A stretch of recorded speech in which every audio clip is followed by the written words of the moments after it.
तो good morning students. हमने जो है प्रीवियस लेक्चर में बात करी थी कि भाई फिजिक्स को बेहतर ढंग से समझने के लिए मैथमेटिक्स की ज़रूरत होती है। ठीक, अब मैथमेटिक्स की क्या ज़रूरत है ये हम डिफरेंट फॉर्म में देखते रहेंगे। जैसे गणित क्या होती है, कैलकुलेशन। ठीक, जैसे मान लो क्या हो कि तुम जो है गेम खेल रहे थे।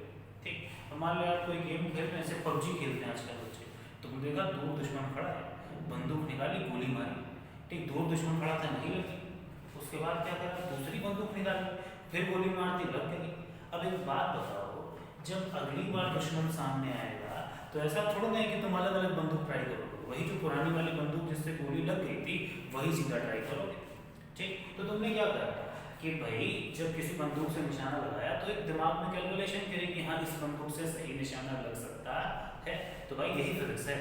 ठीक, तो हम सीधी सीधी बात करने जा रहे हैं कि कौन सी चीज़ हमारी इन कैलकुलेशंस में मदद करने वाली है। तो मैथमेटिक्स एक बहुत इंपॉर्टेंट ब्रांच होती है, दैट इज कॉल्ड कैलकुलस। ठीक, समझ में आपने कुछ मैथमेटिक्स की ब्रांचेस के बारे में पढ़ रखा होगा, जैसे आपने शायद पढ़ा होगा ज्योमेट्री के बारे में।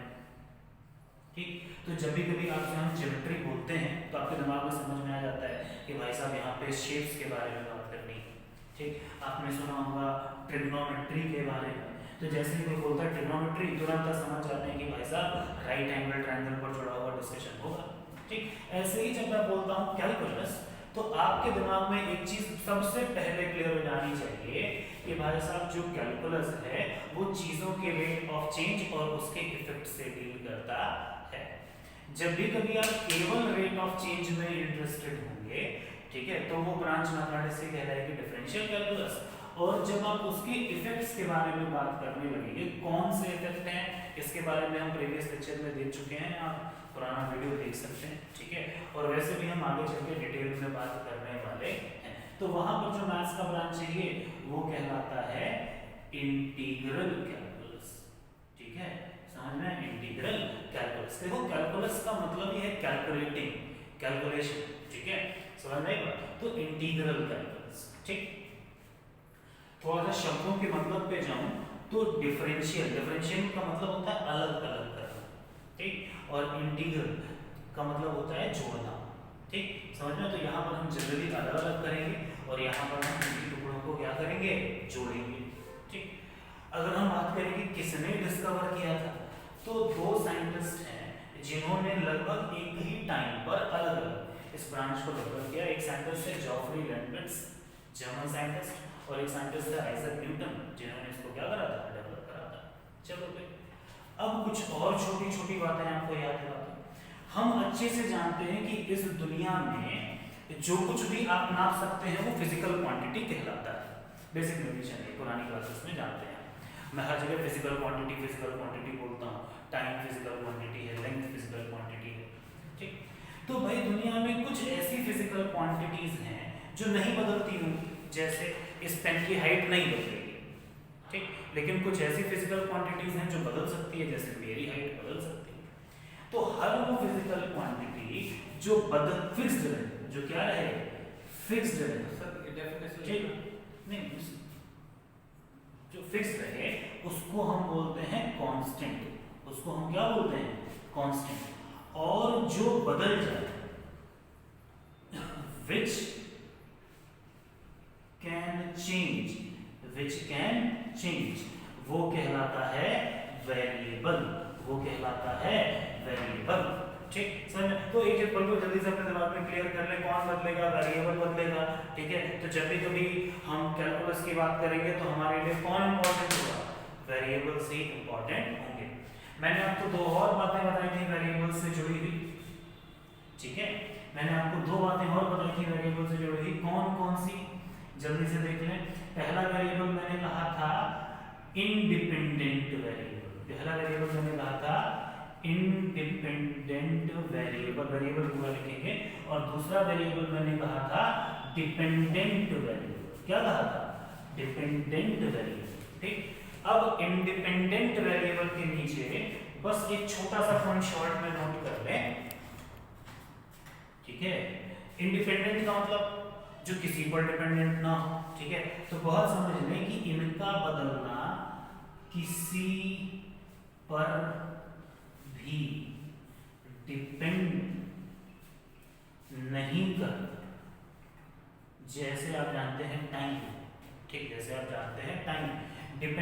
वेरिएबल के नीचे लिख लें इनका बदलना, इनका बदलना, इनका बदलना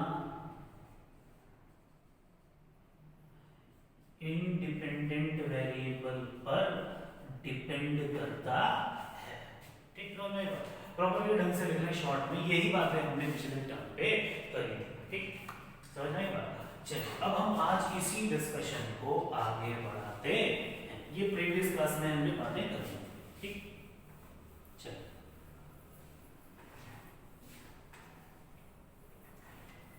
अच्छा हाँ भैया, आप एक काम ये करेंगे कि अगर आपको लगे कि कुछ छूट रहा है तो स्क्रीन पॉज करके इंपॉर्टेंट बातें नोट डाउन करते रहेंगे। ठीक, चलिए थोड़ा सा आगे बढ़ाते हैं और अपना डिस्कशन कुछ चीजें समझते हैं। तो मैंने बोला भाई साहब देखो, दो तरह के वेरिएबल हैं। एक हमारा है, मान लीजिए इंडिपेंडेंट वेरिएबल है, इसको मैं लिख देता हूँ शॉर्ट में आई, और दूसरा हमारा है डिपेंडेंट वेरिएबल। ठीक, और इनके बीच में कोई ना कोई मैथमेटिकल रिलेशन होता है जिसे हम फंक्शन बोलते हैं, जिसे हम क्या बोलते हैं, फंक्शन बोलते हैं। इसकी भी डेफिनेशन लास्ट टर्म पे लिखवा चुका हूँ, अगर आपको नहीं याद हो तो दोबारा लिख लें। Mathematical relation, mathematical relation between two or more variables is called mathematical function, is called mathematical function। ठीक, समझ में आई बात? ये चीज आपको दिमाग में क्लियर होनी चाहिए। अब सिंपल सी बात है कि जैसे मान लो क्या करूं मैं कि कोई भी मैथमेटिकल रिलेशन लिख दूं, जैसे मैंने बोल दिया कि y इज इक्वल्स टू, मैंने कहा 3x + 4, y is equals to मैंने कहा था 3x + 4, ये एक तरह का फंक्शन हो गया। लिखते कैसे हैं, इसको लिखते हैं y is equals to fx, इसको हम लिखते हैं y is equals to fx। कल को बाय चांस याद रखें, मैंने यहाँ पे मोर वेरिएबल वाली बात भी बोली है और हमें इससे भी इनकाउंटर करना है। ठीक है, बहुत इंपॉर्टेंट आएगा ये। जैसे हमारे ग्रुप में कुछ ऐसा है, z equals to 3xy, 8x² y + 2x। ठीक, तो तुम ध्यान से देखो, z की वैल्यू x पर भी डिपेंड कर रही है और y पर भी डिपेंड कर रही है। ठीक, समझ में आया? दोनों पर क्या कर रही है, डिपेंड कर रही है, तो इसको ऐसे लिख दूंगा मैं। ठीक, समझ में? तो ये दो से ज्यादा वेरिएबल्स का रिलेशन हो गया। ठीक, तो मैथमेटिकल फंक्शन कैसा भी हो सकता है। ठीक, अब इसका हम रियल लाइफ में एग्जांपल देखते हैं कि जैसे मान लो क्या हो कि तुमने क्रिकेट देखना शुरू किया, मैच देख रहे थे। ठीक, तो तुम खुद देखो, दो तरह की चीजें होती हैं वहां पे। एक होता है भाई ओवर और एक होता है हमारा रन। एक होता है हमारा रन। भाई बॉलर बॉल फेंकेगा, मान लिया पहला ओवर हुआ 10 रन में, पावर प्ले चल रहा था। दूसरा ओवर हुआ, ठीक है, 2 ओवर बीत चुके हैं और इस समय जो टोटल स्कोर हो चुका है वो 38 रन हो चुका है। मान लिया तीसरा ओवर जब खत्म हुआ, एक विकेट गिर गया, तो क्या पता उस ओवर में कम रन ही बने, तो 5 ही रन बने, तो क्या पता तीसरे स्कोर में हो गया कितना, वो स्कोर हो गया 43 रन। तो खुद ही देखो कि यहाँ पर मान लिया एक वेरिएबल है ये, दूसरा वेरिएबल है ये। ठीक, अब आप खुद ही सोचें कि भाई बॉलर तो अपने हिसाब से बॉल डालेगा, तो यहाँ पर इस रियल लाइफ एग्जांपल में अगर आप देखेंगे तो ये मेरा इंडिपेंडेंट वेरिएबल है और बॉलर के हिसाब से जब रन्स बनने शुरू होंगे तो ये वाला जो वेरिएबल हो वो किस पर डिपेंड कर रहा है, बॉलर के ऊपर कि कितने ओवर हो। तो ये कैसा वेरिएबल हो गया, डिपेंडेंट वेरिएबल हो गया। ठीक, एक वेरिएबल बदल रहा है, दूसरे वेरिएबल में अपने आप उसकी वजह से क्या रहा है, चेंज। ये बिल्कुल रियल लाइफ एग्जांपल है। और एग्जांपल्स मैं आपको देता हूँ फिर, जैसे वही तो वाले समझ रहे हैं कि भाई मतलब एक वेरिएबल का दूसरे वेरिएबल से कुछ ना कुछ मैथमेटिकल कनेक्शन होता है। जैसे कि आप यहाँ पर देख सकते हैं कि भाई ओवर और रन के बीच में क्या है, कनेक्शन है। दूसरा एग्जांपल देखते हैं कि जैसे मान लो क्या हो कि तुम अपने घर यानी जींद से दिल्ली जाने के लिए निकली। ठीक, समझ में? ये दूरी लगभग 120 किलोमीटर की है। ये दूरी लगभग कितनी है, 120 किलोमीटर की है। तुम 10 बजे निकले थे और 12 बजे कहाँ पहुंच गए, दिल्ली पहुंच गए। ठीक, अब तुम खुद ही सोचो 10 बजे से 12 बजे के बीच में क्या चेंज हुआ, समय चेंज हुआ। क्या चेंज हुआ, समय चेंज, ठीक, समझ में? तो क्या हो रहा है देखो, टाइम धीरे धीरे क्या हो रहा है, चेंज हो रहा है। और तुम बोलिए तो चीन से दिल्ली जाते टाइम कभी तुम रोहतक हो गए, कभी तुम बहादुरगढ़ हो गए, कभी तुम कहीं और हो गए, फिर अल्टीमेटली कहाँ पहुंच जाओगे, दिल्ली पहुंच जाओगे। तो धीरे धीरे तुम्हारी पोजीशन क्या होने लगेगी, चेंज होने लगेगी, यानी तुम्हारा क्या होगा, डिस्प्लेसमेंट होगा। तो यहाँ पर टाइम एक वेरिएबल है और जो तुम्हारा डिस्प्लेसमेंट है, जो तुम्हारा डिस्प्लेसमेंट है वो क्या है, दूसरा वेरिएबल है। और इनका आपस में क्या है, कनेक्शन, इनका आपस में क्या है, कनेक्शन है। तो आप फिजिक्स में हजारों जगहों पे इस तरीके के एग्जांपल्स देखने वाले हैं कि एक वेरिएबल का बदलना किसी दूसरे वेरिएबल पर डिपेंड कर रहा है, ठीक, समझ में? और सबसे बड़ी बात है देखो, जब तुम्हें तुम्हारे दिमाग में ये सारी चीजें क्लियर होंगी तो अपने आप ही तुम कंसेप्ट्स को आपस में रिलेट करना सीख जाओगे, ठीक है? क्या यहाँ तक आपको समझ में आ गया? तो जो एक दो बातें नोट डाउन करके लाए वो नोट डाउन कर लें, ठीक है? जैसे मैथमेटिकल फंक्शन की डेफिनेशन आपके दिमाग में बिल्कुल ढंग से क्लियर होनी चाहिए। अब सबसे इंपॉर्टेंट बात कि जैसे मैंने लिखा y is equals to 3x plus 4 एक रिलेशन है और ये क्या है, दूसरा रिलेशन है। इस तरीके के तुम हजारों लाखों करोड़ों रिलेशंस बना सकते हो और इस तरीके से मैथमेटिकल फंक्शंस के भी कई टाइप हो सकते हैं। तो अब हम बात करते हैं कुछ बदलावों की, अब हम बात करते हैं कुछ बदलावों की मैथमेटिकली, और फिर हम उसको अपनी लाइफ में, रियल लाइफ में रिलेट करने की कोशिश करेंगे। तो मुझे मैथमेटिकल फंक्शन समझ में आ गया, उसका रियल लाइफ में क्या एप्लीकेशन है, ये वाली बात भी हमें क्लियर हो गई। अब देखो ध्यान से, जैसे मान लो मैं बहुत सिंपल सी इक्वेशन लिखूं, y इज इक्वल्स टू मैंने लिखा 3x plus 1, y is equals to मैंने लिखा 3x प्लस 1। तो तुम बहुत ध्यान से देखो, अगर मैं वो लिखूं यहाँ पे x और लिखूं यहाँ पे y, तो चलो लिखते हैं। जब x की वैल्यू 0 थी, जब x की वैल्यू क्या थी, 0 थी, तो x की जगह मैंने क्या पुट किया, 0 इंटू 3 प्लस 1, तो y की वैल्यू कितनी है, y की वैल्यू कितनी है, 1, ठीक। चलो तुमने बोला नहीं सर हम नई वैल्यू लेंगे, हम बोलेंगे सर x की वैल्यू 1 रख देते हैं, तो चलो x की वैल्यू यहाँ 1 रखो, तो ये हो गया 3 इंटू 1 प्लस 1, यानी कितना, 4, यानी कितना, 4। तो जब x की वैल्यू 1 हो गई तो y की वैल्यू कितनी होगी, 4, और बदलते हैं, ठीक, समझ में? तुमने बोला नहीं सर और कोई वैल्यू ले लेते हैं, तो चलो हम 2 ले लेते हैं, तो अब की बार ये x की जगह क्या रखा, 2, तो इसमें प्लस 1 जोड़ दिया, तो जब x की वैल्यू 2 रखा तो y की वैल्यू कितनी होगी, 7। तो तुम खुद ही देखो, मैं जिस तरीके से x की वैल्यू बदलता जा रहा हूँ तो y की वैल्यू अपने आप क्या हो रही है, चेंज हो रही है, ठीक।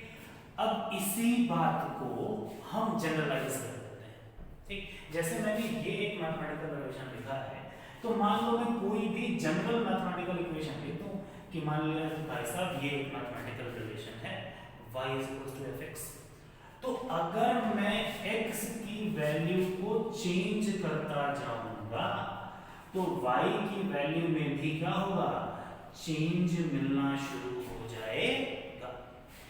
x की वैल्यू में परिवर्तन थोड़ा करूंगा तो y की वैल्यू में परिवर्तन थोड़ा होगा, x की वैल्यू में परिवर्तन ज्यादा करूंगा तो y की वैल्यू में भी परिवर्तन ज्यादा होगा, ठीक, समझ में? तो अब इस बात को थोड़ा सा डिफाइन कर रहा हूं। देखो मैं दो तरह की बात कर रहा हूँ, एक बोल रहा हूँ थोड़ा परिवर्तन यानी स्मॉल चेंज, स्मॉल एक बार बहुत स्मॉल भी होगा, ठीक है, और एक बोल रहा हूँ बड़ा परिवर्तन, ठीक, समझ में? जैसे स्मॉल और बड़े परिवर्तन के बीच में अंतर समझो। जैसे मान लो क्या हो कि मैं क्या करूं, तुम्हारे सर के ऊपर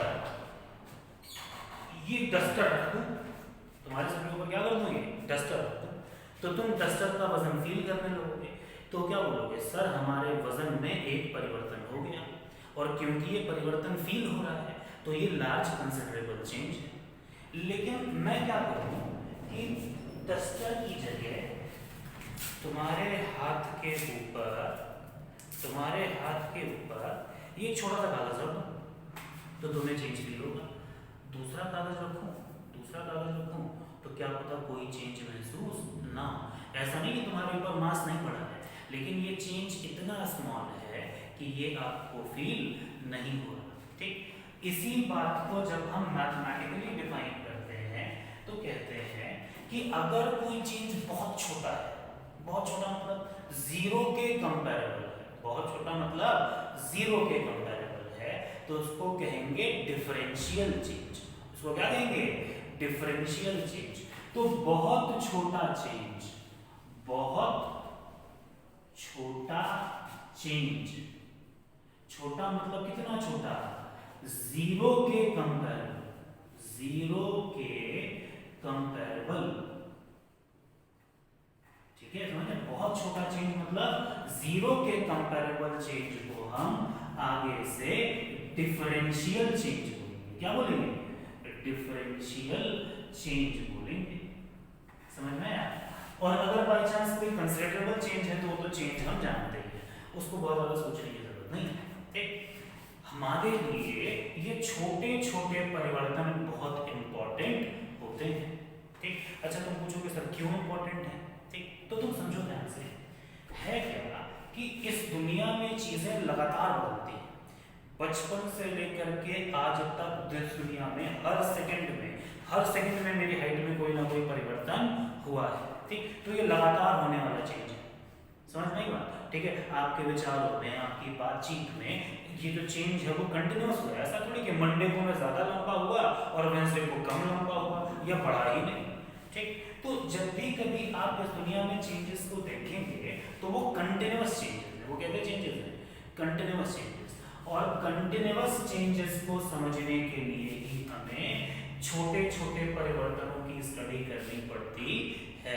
ठीक है, that's for what we always talk about differential change। तो पहले तो डिफरेंशियल चेंज लिख लें क्या है, और ऐसे ही लिखें जैसे ये लिखा है, जैसे आपको फील हो ये बात कि बहुत छोटा चेंज, कितना छोटा? जीरो के कंपैरेबल चेंज। ठीक, क्या कहलाएगा? डिफरेंशियल चेंज कहलाएगा। अब इसकी जरूरत क्या है? इसकी जरूरत ये है कि for studying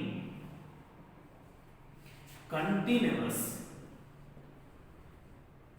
physical changes, for studying continuous physical changes we require differential change। आपको एक बहुत तगड़ा एग्जांपल देता हूँ अपनी रियल लाइफ से। ठीक है, आपने कुछ टाइम पहले सुना होगा चंद्रयान मिशन के बारे में। ठीक, तो जब भी कभी इस तरह के कोई मिशन होते हैं, ठीक है भाई, ये फिजिक्स का मिशन है, आपको क्या करना था? अर्थ के सरफेस से एक रॉकेट निकालना था और पहले उसको मून की ऑर्बिट में घुमाना था। ठीक, समझ में आया? और इसको मून की ऑर्बिट में घुमाते घुमाते घुमाते घुमाते धीरे धीरे इसको क्या कराना था? यहाँ पर लैंड कराना। ये बिल्कुल रियल एग्जांपल है। तो जब आप कभी धीरे धीरे किसी चीज को सरफेस पर उतारेंगे तो क्या कंटिन्यूअसली उसकी एनर्जी में बदलाव होगा?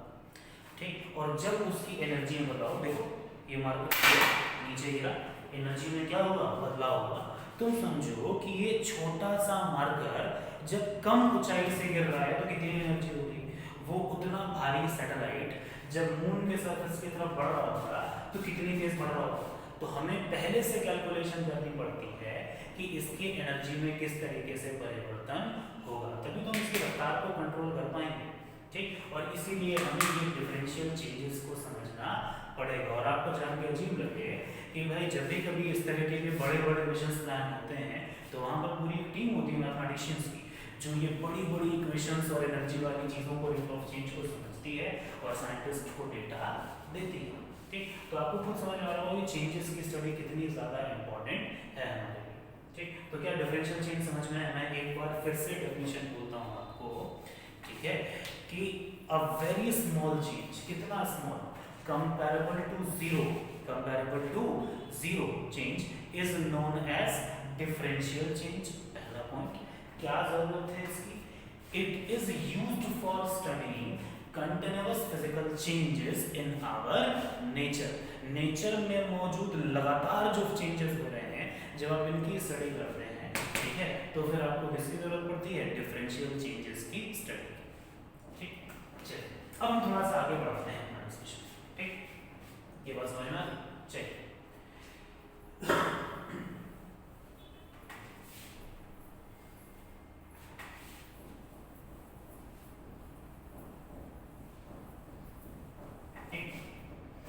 तो मुझे ये समझ में आ गया कि भाई साहब अगर मैं x की वैल्यू बदलूं, अगर मैं x की वैल्यू बदलूं तो y की वैल्यू में क्या आ जाएगा, अपने आप चेंज आ जाएगा, ठीक, समझ में? तो जैसे मान लो क्या हो कि मैं x की वैल्यू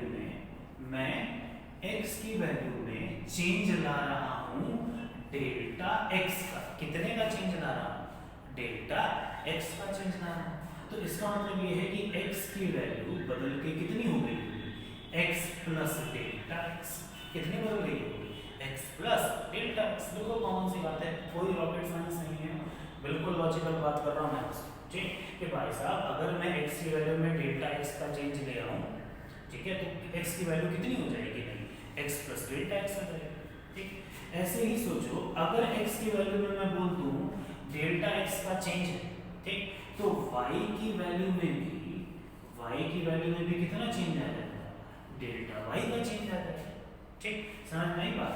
तो इस तरीके से जो y की नई वैल्यू हो जाएगी वो क्या हो जाएगी, y प्लस डेल्टा y। कौन सी वैल्यू, नई वैल्यू, ठीक है, समझ में? एक बार जरा ये नोट डाउन कर लें, स्क्रीन पॉज करके फिर हम डिस्कशन के बाद, ठीक, चलिए।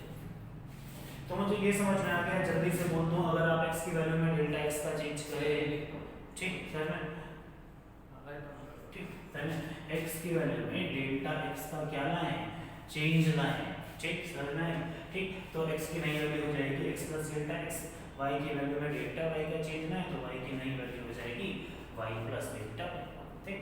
तो हम इसी बात को मैथमेटिकली लिखते हैं कि जब y की वैल्यू की नई वैल्यू कितनी हो गई, y प्लस डेल्टा y हो गई, तो हमारा फंक्शन कुछ ऐसा रहा होगा, ठीक है, हमारा फंक्शन कुछ ऐसा रहा होगा कि भाई साहब x की वैल्यू में डेल्टा x का चेंज किया, अब ये रिलेशन क्या हो गया, ऐसा हो गया, ठीक, समझ में? तो बहुत सिंपल सी बात है, इसको मैं बोल दूं इक्वेशन 2 और इसको मैं बोल दूं इक्वेशन 1, इसको मैं बोल दूं इक्वेशन 1, ठीक। तो अगर मैं दूसरी इक्वेशन में से पहली इक्वेशन माइनस कर दूं, दूसरी इक्वेशन में से पहली इक्वेशन माइनस कर दूं, तो कैसे माइनस करूंगा, जल्दी से लिखना, y plus delta y minus y is equals to fx plus delta x minus fx, ठीक, ये ऐसे ही लिखा जाएगा, y ने y को मार दिया, ठीक है, तो delta y is equals to क्या हो गया, fx plus delta x minus fx, ठीक, माइनस कितना, fx, लिखो क्या कि सब्ट्रैक्टिंग फर्स्ट एंड सेकंड, ठीक है,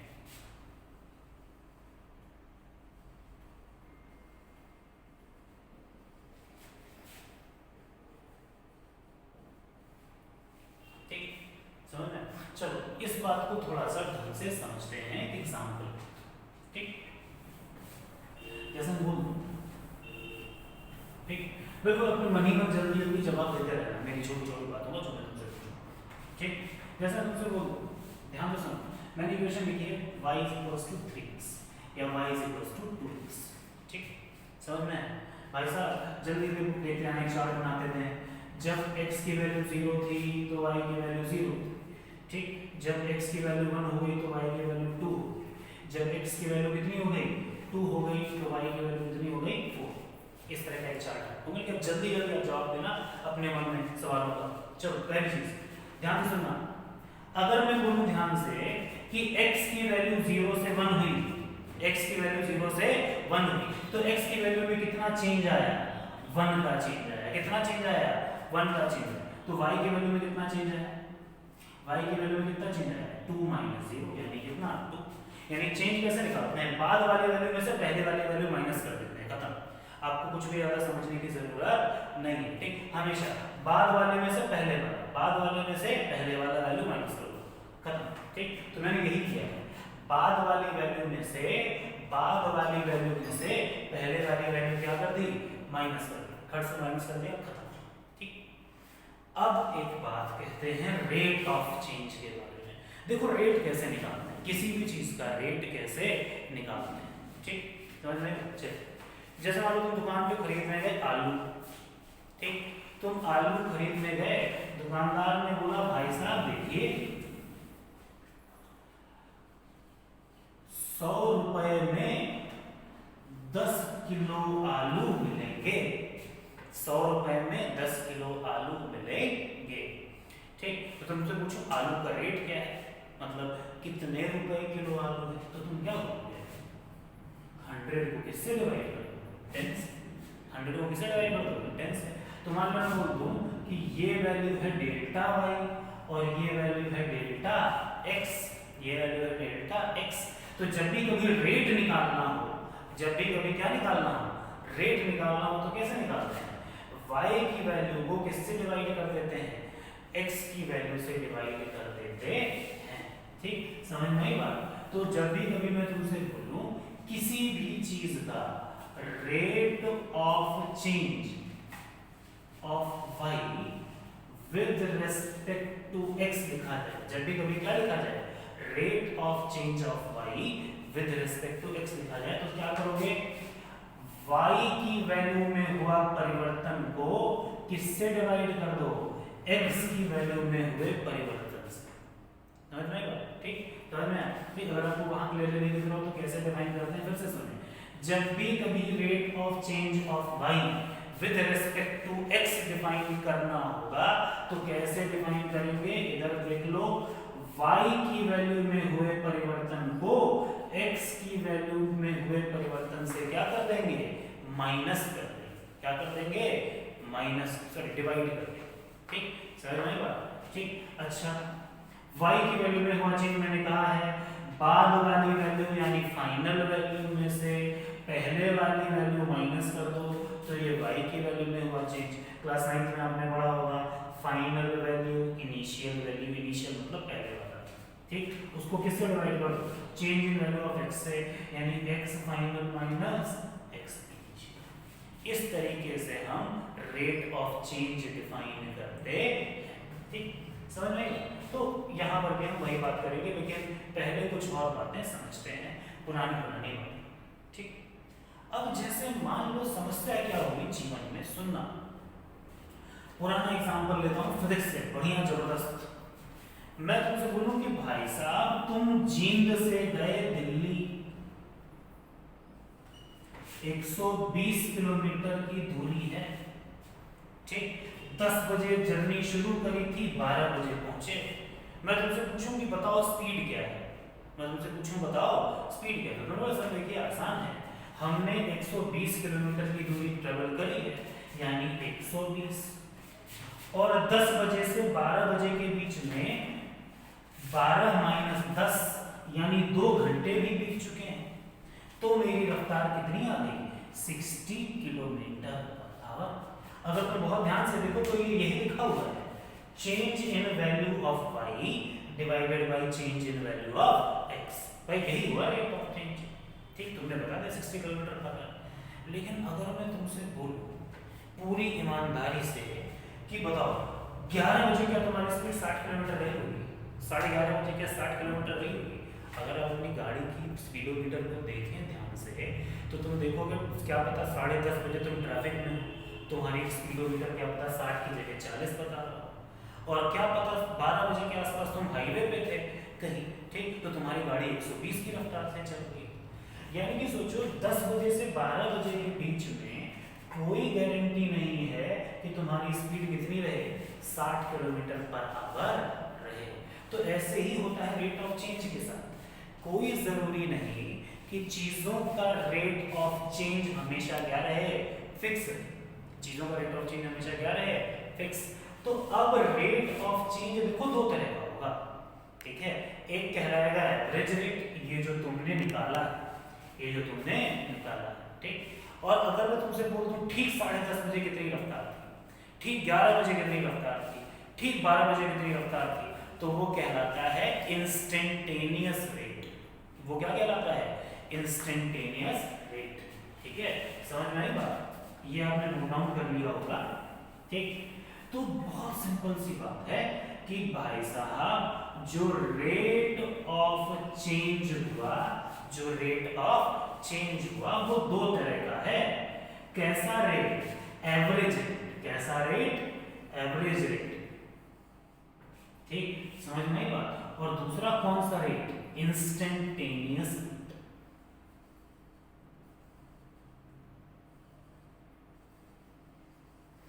ठीक, इंस्टेंटेनियस रेट का मतलब प्रॉपर ऐसे लिखें, किसी खास समय पर। ठीक है, इंस्टेंटेनियस रेट किसी खास टाइम पर। ठीक, समझ में आएगा? अब बहुत दिमाग से सुनना ध्यान से। जब भी कभी एवरेज रेट निकालना हो, जब भी कभी क्या निकालना हो? एवरेज रेट निकालना हो, कुछ नहीं, change in value of y divided by change in value of x, सीधा करो, सिंपल डिवीजन। ठीक, और जब भी कभी ये इंस्टेंटेनियस रेट निकालना होता है, इसीलिए हमें डिफरेंशिएशन की जरूरत होती है। ठीक है, इसीलिए क्या होती है? डिफरेंशिएशन की जरूरत होती है। ठीक, अच्छा मैं आपको इसका प्रैक्टिकल करना हूँ। ठीक, जैसे मान लो क्या सोचो कि दो वैल्यू है, जैसे मान लो क्या दो वैल्यूज हैं, आप यहाँ पे लिखें सिर्फ समझने के लिए। मैं बोलूँ भाई साहब देखो x की वैल्यू में 3 यूनिट का चेंज है, y की वैल्यू में 2 यूनिट का चेंज है। ठीक, समझ में आई बात? मैं पूछूं कि रेट ऑफ चेंज क्या होगा, तुम आसानी से बता दोगे। तुम बोलोगे सर देखिए y की वैल्यू में 2 यूनिट का चेंज है, x की वैल्यू में 3 यूनिट का चेंज है, दोनों को डिवाइड कर दिया, that is change in value of y divided by change in value of x। ये जो लिखा हुआ एवरेज रेट आ गया कितने का? 2/3 का। कोई दिक्कत नहीं। ठीक, समझ में? लेकिन जैसे मैं बोल दूं कि x की वैल्यू में मान लिया बहुत थोड़ा चेंज है, x की वैल्यू में चेंज आ गया 0.0001 का चेंज आ गया। ठीक, समझ में आया? मैं बोलूं y की वैल्यू में बहुत थोड़ा चेंज आया, 0.0002 का चेंज आ गया। ठीक, लेकिन जब तुम इन दो छोटे छोटे चेंजेस को डिवाइड करोगे, दैट इज 0.0002 डिवाइडेड बाय 0.0001, तो जो तुम्हारा रेट ऑफ चेंज है वो छोटा नहीं है। यानी कि सोचो ऐसा हो सकता है कि x की वैल्यू में बहुत थोड़ा चेंज है, ऐसा हो सकता है कि y की वैल्यू में बहुत थोड़ा चेंज है, लेकिन रेट ऑफ चेंज भी छोटा होगा, इसकी कोई गारंटी नहीं है। और इसीलिए हमें आगे डिफरेंशिएशन और उसके फॉर्मूलों की जरूरत पड़ने वाली है। ठीक, तो ये सारा का सारा ज्ञान सिर्फ इसलिए था जिससे आपको एक बढ़िया फील हो जाए। तो अब आज की बातों को कंक्लूड करते हैं, जो बहुत इंपॉर्टेंट बातें हैं आज के लेक्चर में। दो बातें समझने के लिए कि भाई साहब रेट ऑफ चेंज किसी क्वांटिटी का कैसे निकालते हैं, हमेशा याद रखें। Rate of change of y with respect to x कैसे डिफाइन किया जाएगा? Change in value of y divided by change in value of x। ये दो तरह का होता है, एवरेज रेट और इंस्टेंटेनियस रेट। एवरेज रेट और इंस्टेंटेनियस रेट। ठीक, समझ में आई बात? ये दो तरह का होता है, एवरेज रेट और इंस्टेंटेनियस रेट। ठीक, समझ में आई बात? रेट ऑफ चेंज दो तरह का होगा, एक होगा एवरेज रेट और दूसरा होगा इंस्टेंटेनियस रेट। एवरेज रेट निकालना हो कुछ नहीं, simple division, change in value of y divided by change in value of x। Instantaneous rate of change निकालना हो तो ही हमें सारे समझ में बात हो, इंस्टेंटेनियस। ठीक, चलिए तो अब जो कुछ भी इतना देर से मैं आपको ज्ञान दे रहा था, इसको यहाँ पर क्या करते हैं? इस्तेमाल करते हैं। तो अगर मैं rate of change of y with respect to x लिखूंगा तो कैसे लिखूंगा? Delta y by delta x is equals to f x plus delta x minus f x divided by delta x divided by delta x। ठीक, समझ में आई बात? अच्छा ये क्या लिखा हुआ है आपके दिमाग में? क्लियर होना चाहिए। ये जो मैंने लिखा है ये क्या है? एवरेज रेट है। हम यहाँ से इंस्टेंटेनियस रेट वाली बात पे पहुंचेंगे। आज का एपिसोड